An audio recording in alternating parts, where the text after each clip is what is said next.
बिस्मिल्लाहिर्रहमानिर्रहीम। अस्सलामु अलैकुम वरहमतुल्लाहि वबरकातुहू। जज़ल्लाहु अन्ना सय्यदना मुहम्मद अम्माहु व अहलुहू।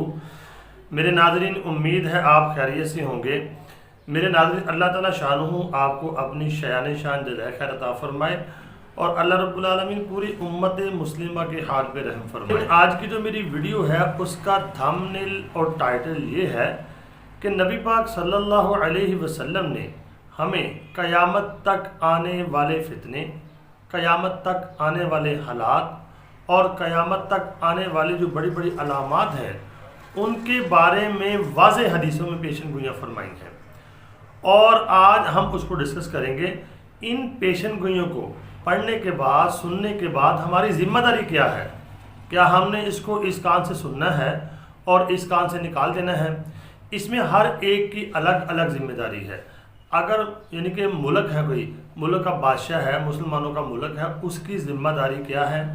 उसके बाद उसकी जो रियाया है उनकी ज़िम्मेदारी क्या है? और उसके बाद उलमा की ज़िम्मेदारी क्या है?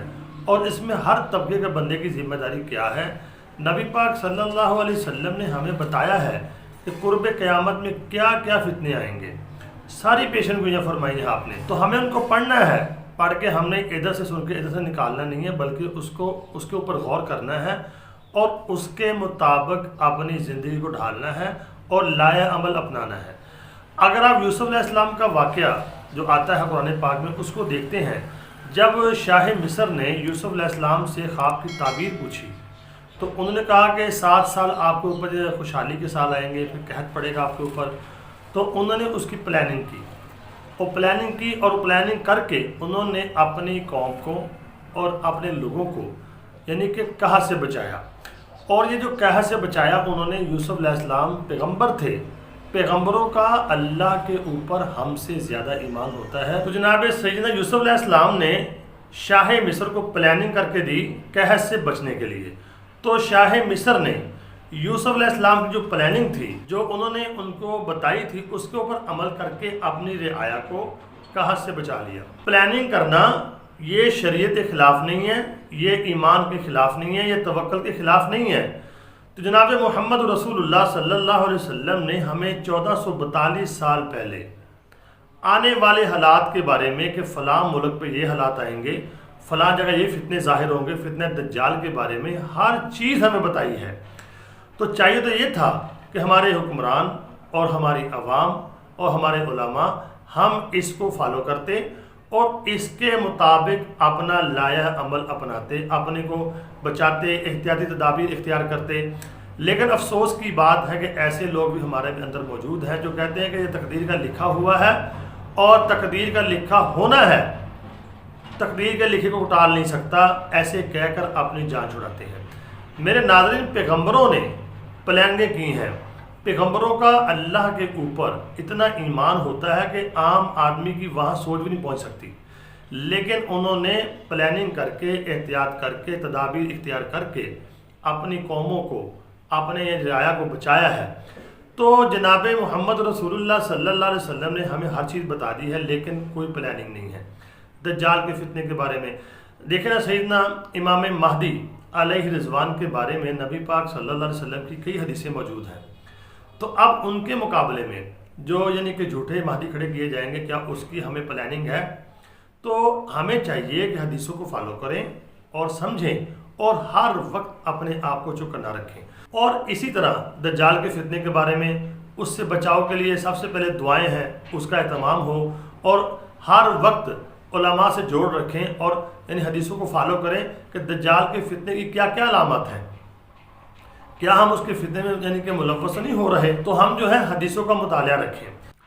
तो इसी तरह नबी पाक सल्लल्लाहु अलैहि वसल्लम ने पेशन गोइयाँ फरमाई हैं सुर्ख आंधियाँ, तूफ़ान और अलामात क़यामत के बारे में।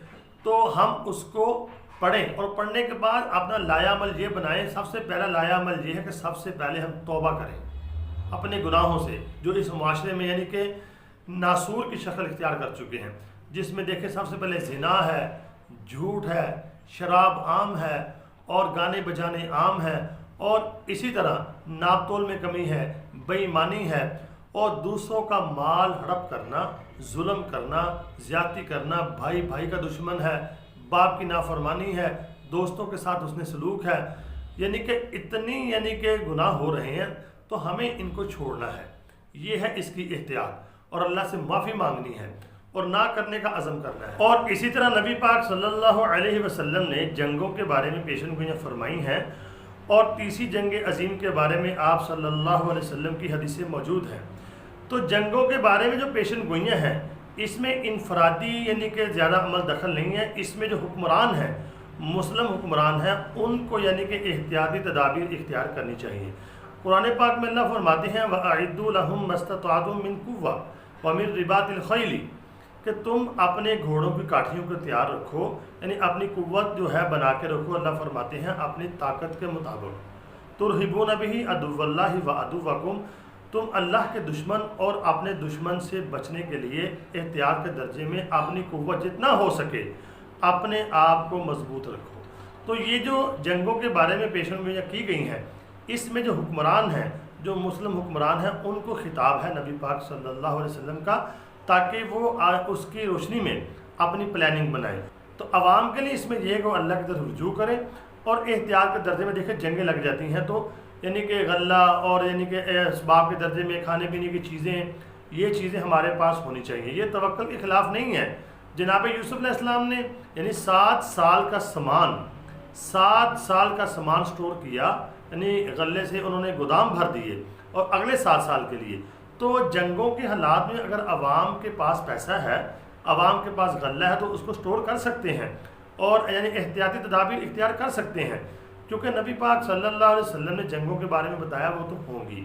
تو تیسری جنگ عظیم جو ہے میرے ناظرین، اب یہ گھوڑوں کی اور تیر تلوار کی جنگ تو ہے نہیں کہ اس میں یعنی کہ ایک میدان لگ گیا، وہاں پہ ایک ملک کی فوج چلے گئی اور دوسرے ملک کی جو فوج ہے وہ بھی چلے گئی، اور جناب ان کا آپس میں ٹکراؤ ہوا، عوام پرسکون ہے شہروں کے اندر۔ ایسا نہیں ہے۔ آپ جو جنگیں ہیں اس میں شہروں میں بمباری خصوصاً ہوگی، کیونکہ ایٹمی میزائل ہیں، طیارے ہیں، توپیں ہیں، شہروں کو زیادہ ٹارگٹ کیا جائے گا۔ تو احتیاط کے درجے میں ہمیں یعنی کہ کھانے پینے کی چیزیں اور اپنے پاس راشن، اس کو سٹاک رکھنا چاہیے، کوئی حرج نہیں اس میں رکھنے میں، یہ توکل کے خلاف نہیں ہے۔ تو نبی پاک صلی اللہ علیہ وسلم سے اوپر کسی کا توکل نہیں تھا، نہ ہوگا کبھی۔ تو آپ صلی اللہ علیہ وسلم نے بھی احتیاطی تدابیر اختیار کی ہیں۔ ازواج مطہرات کو آپ نے ایک جنگ کے اندر آپ کو مال غنیمت ملا تو آپ نے ایک سال کا خرچہ دے دیا، کہ ایک سال پورے کا خرچہ۔ آپ صلی اللہ علیہ وسلم کا توکل ہم سے پوری کائنات میں سب سے زیادہ تھا، لیکن ایسے اسباب اختیار کرنا اس میں ہمیں اجازت ہے۔ تو اگر آپ کو نظر آ رہا ہے کہ جنگیں لگنے والی ہیں، حالات خراب ہیں، تو آپ احتیاط کے درجے میں آپ یعنی کہ پیسہ رکھ سکتے ہیں، آپ غلہ سٹاک کر سکتے ہیں، آپ اجناس رکھ سکتے ہیں، جس سے انسان اگر بچ گیا تو وہ اس کو استعمال کر سکے۔ تو میرے ناظرین، امید ہے آپ کو آج کی ویڈیو سمجھ آ گئی ہوگی۔ یہ کافی لمبی ویڈیو میں نے بنائی ہے، تو آپ سے گزارش یہ کرنا چاہتا ہوں، آپ نے مجھے کمنٹ لازمی کرنا ہے، ویڈیو کو آگے شیئر کر دینا ہے، اور اپنی دعاؤں میں ضرور یاد رکھنا ہے۔ السلام علیکم ورحمۃ اللہ وبرکاتہ۔